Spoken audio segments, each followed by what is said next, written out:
And it seems like it comes down to 3 words for many of us. God is love.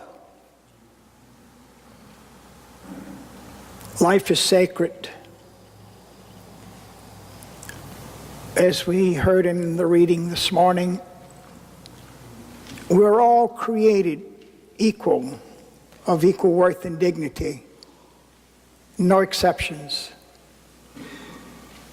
But I look back, perhaps as you do, on my journey, and I can see where we did not live that out. I know certainly, and as I grew up in Louisiana, in that little town, very loving, hard-working folks, but we had a problem. We didn't really see God as creating us, all of us, equally. With dignity, with love. I attended 12 years of segregated schools. We worshiped in our little church where the last 5 pews were reserved for our black sisters and brothers. And I look back on those years and I cannot recall anyone in our white community, not a priest, a parent, a teacher, a student, myself included, who dared to say we have a problem here. It's called racism. Racism is discrimination against others that God created equal. And that's wrong, that's immoral.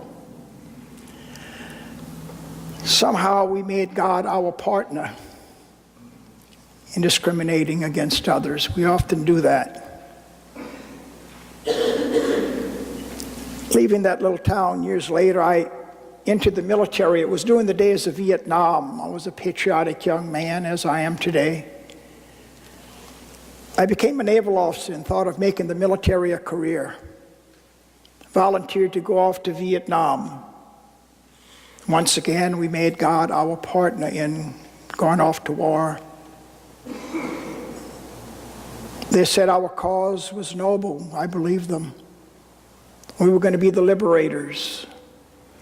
But that experience in Vietnam, for me and so many of us, changed us, as it changed many in Afghanistan and Iraq. In the midst of the violence, the suffering, the death, the madness of it all, and death being very close, God became closer to me. I began to realize that we were not made for war.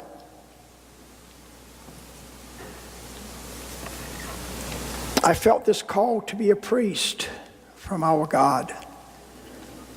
And being a male Catholic, I was able to, I had many choices. I entered the Marino community, a missionary group, working in 25 countries around the world.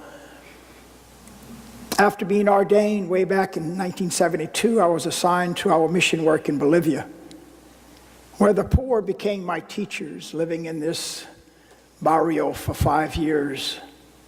I was humbled by their faith. People who had so little and struggled so much could hold on to their joy, their faith. And it was here that they introduced to me a very important word in the faith: solidaridad, solidarity, which simply means to come together and be one, to accompany each other in the struggle through life, to make the struggle of others your struggle. It saddened me to see my country, the United States, and Bolivia supporting a brutal dictatorship, General Hugo Banzer and others.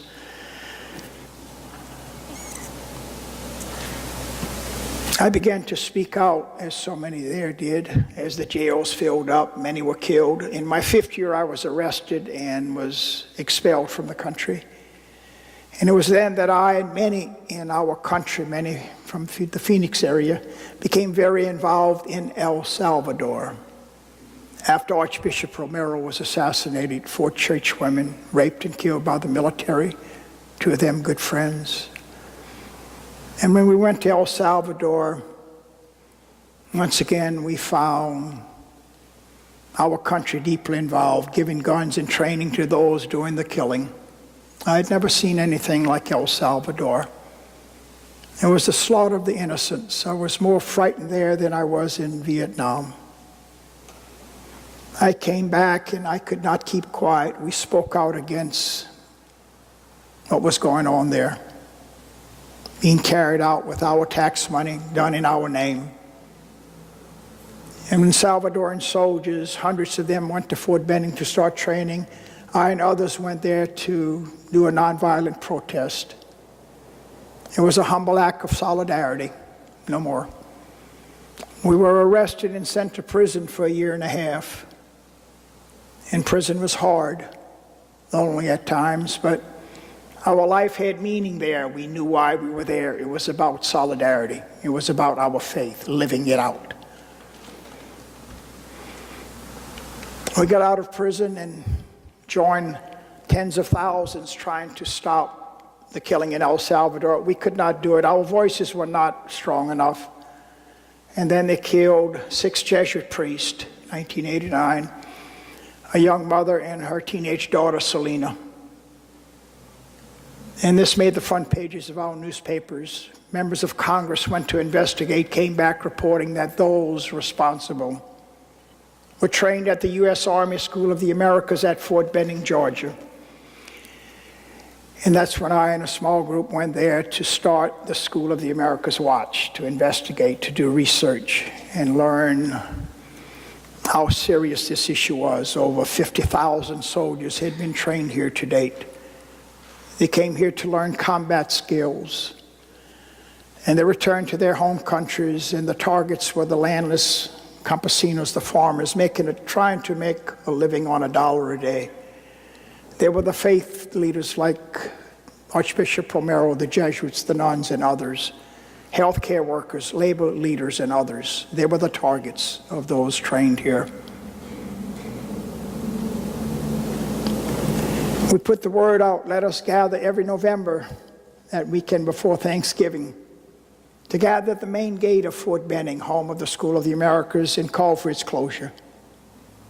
Let us come in the name of peace, in the name of love, in the name of God, and simply say, close this school.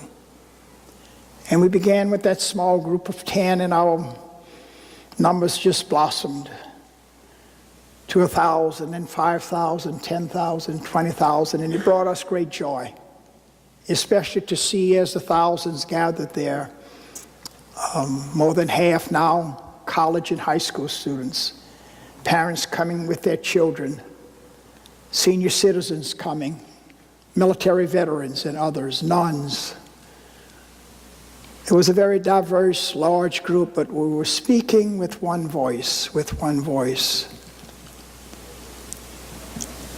And that Sunday, to end the weekend together, was our solemn funeral procession, where we carried the small white crosses bearing the names of the victims and their ages.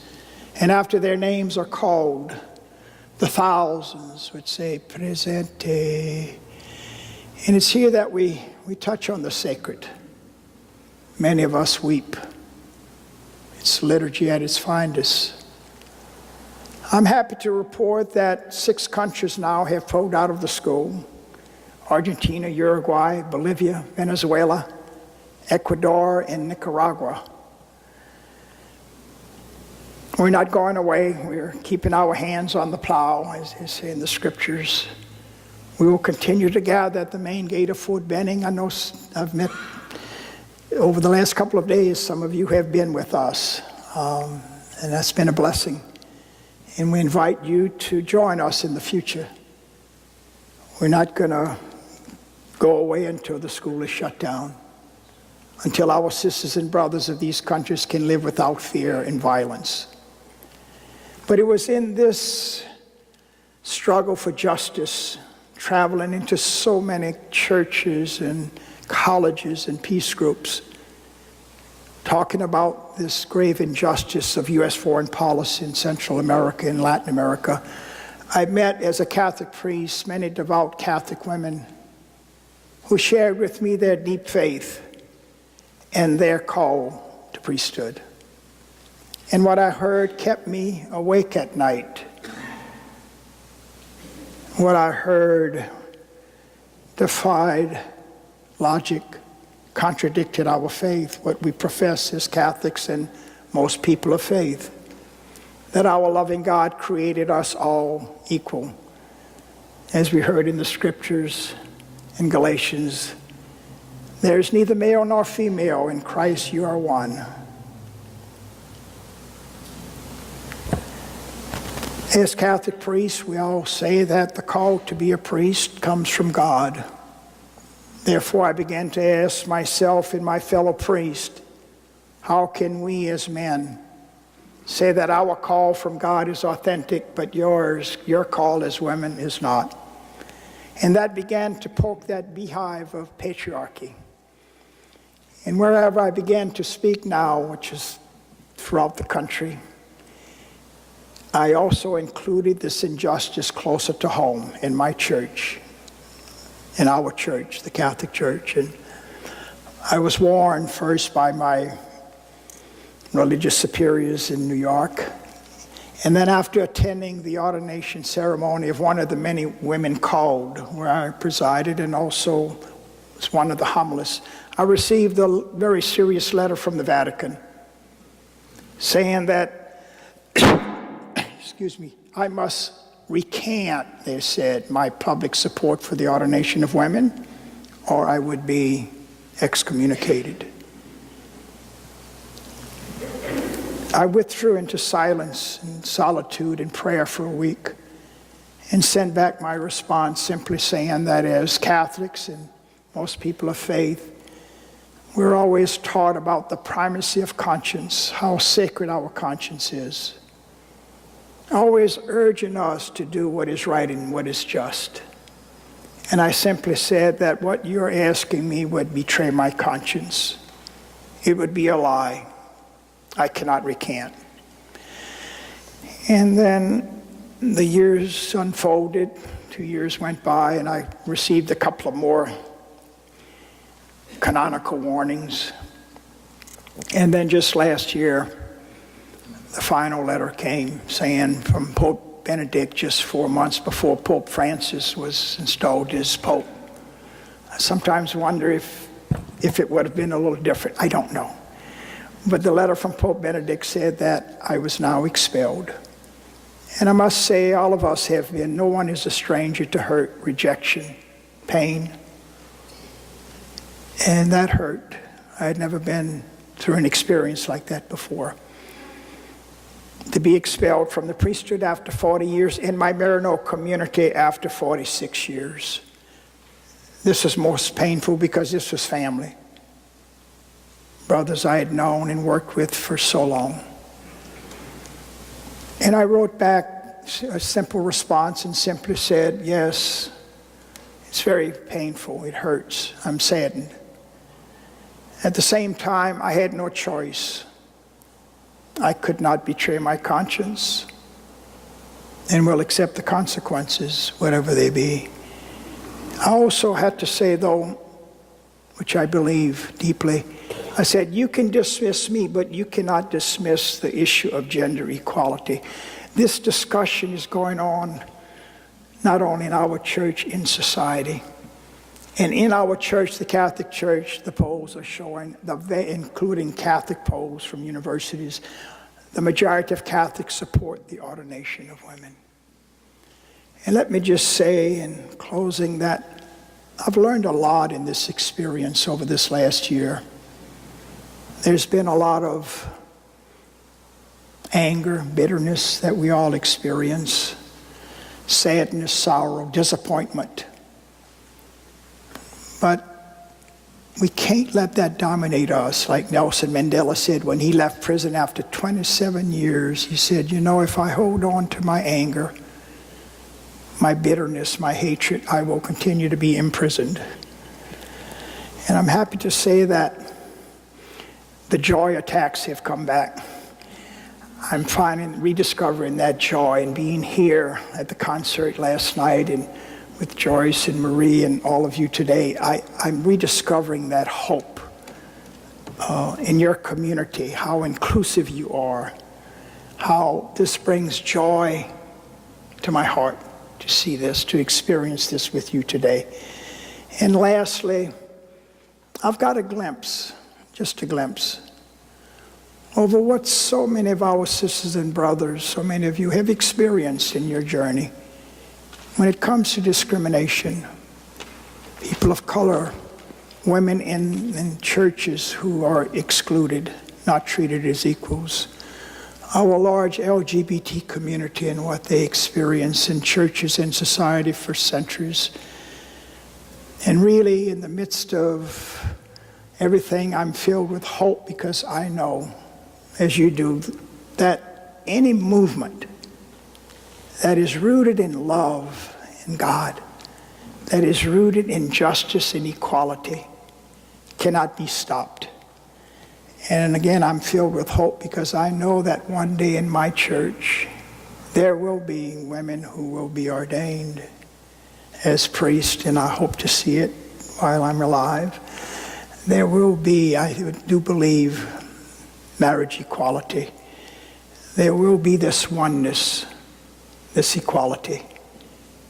And like Bishop Oscar Romero said in El Salvador before he was assassinated, in this struggle for peace, justice, and equality, we can all do something, and we can do it well. Thank you.